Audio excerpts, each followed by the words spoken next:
Hey, what's up, guys? How y'all doing today? Well, baby, if your name is Matthew Perry, may he rest in peace.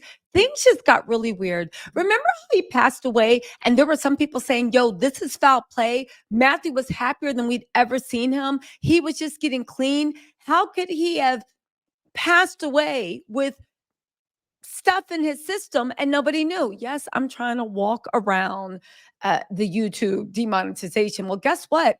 It looks like something really weird is going on, and the police are asking the same questions.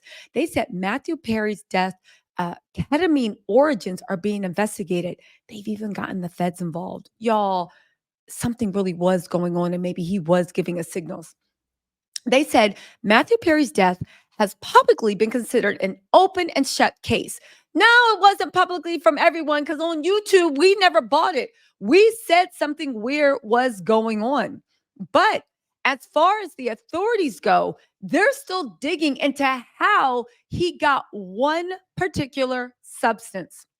Law enforcement, and these are the feds, tell us there is an ongoing investigation into where Matthew got the special K that ended up playing a part in his passing. And the main questions are who gave him that and under what circumstances? You guys, do you understand how groundbreaking this is?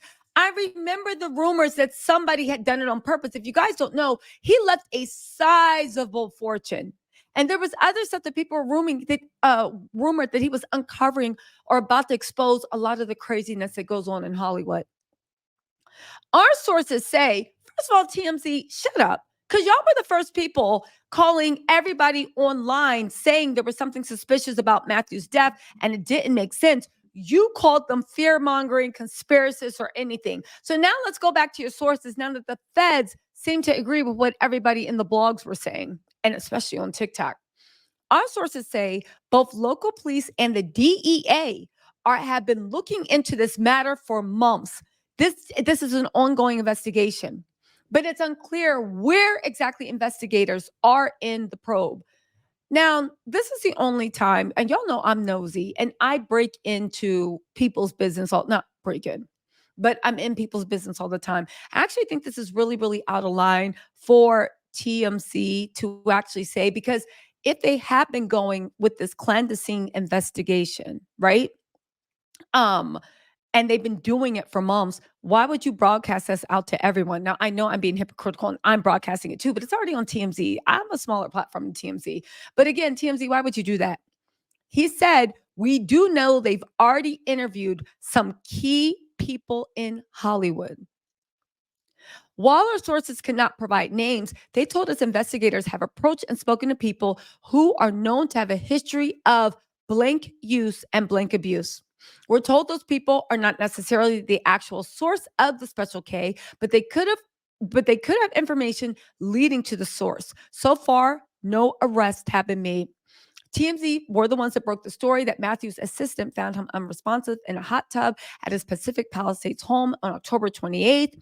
First responders who arrived at the property following the cardiac arrest declared him passed at the scene. While it was initially believed that Perry had drowned, but we even said that's impossible because there wasn't enough water in his lungs for that to happen, the toxicology report confirmed that he died from acute effects of Special K. Per the LA County Medical Examiner's Office, Matthew had been undergoing ketamine infusion therapy for depression and anxiety more than a week before his death. But the ME concluded that the ketamine in his system when he passed wasn't from the treatment. Of course, that suggests that Matt got the K from another source, possibly outside of a medical setting. That's exactly what law enforcement have been trying to ascertain. Again, I get what they're saying, but to me, it sounds like they think somebody gave them something bad on purpose. This wouldn't be the first time the feds helped investigate a blank-related celeb death. They got involved in Mac Miller's 2018, which resulted in three men being indicted for supplying him with rugs. Stephen Walter was also sentenced to more than 17 years in prison after taking a plea deal for supplying Mac with fentanyl pills. Ryan Rivas got an 11-year sentence as the middleman who delivered them, and Cameron Pettit, who then gave them to Mac, his case is still pending. they're expecting similar charges, but I find it odd that they didn't actually just say they were openly investigating, and this has been going on for months. I'm telling you guys, I think there is more to this. Hold on. So, listen, where does that leave us? If you guys don't know, at first it was being investigated whether he was robbed and unalived. Then TMZ told us, don't worry, don't worry, don't worry. There's nothing suspicious. And now we all, I guess, should be worrying.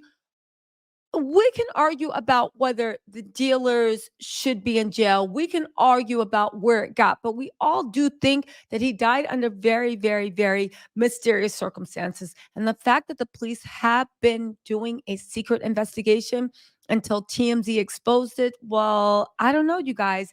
It says something. Moreover, let's not forget that Matthew Perry's assistant, I'm not saying she was involved, Matthew Perry's assistant was actually very, very angry, or at least his best friend assistant was very, very angry because they got left out of the will. A lot of people thought they were getting a little piece of Matthew Perry's money. On top of that, what did he actually leave to who and how? Um, Listen, we need to focus on two. Why are you quizzing key people in Hollywood? They supply it? Did they give it? Are there rumors about him getting ready to expose Hollywood? Was that true in some way? Again, why the key people in Hollywood? After toxicology reports found he passed from acute things. What do the key people in Hollywood have to do? Were they his suppliers?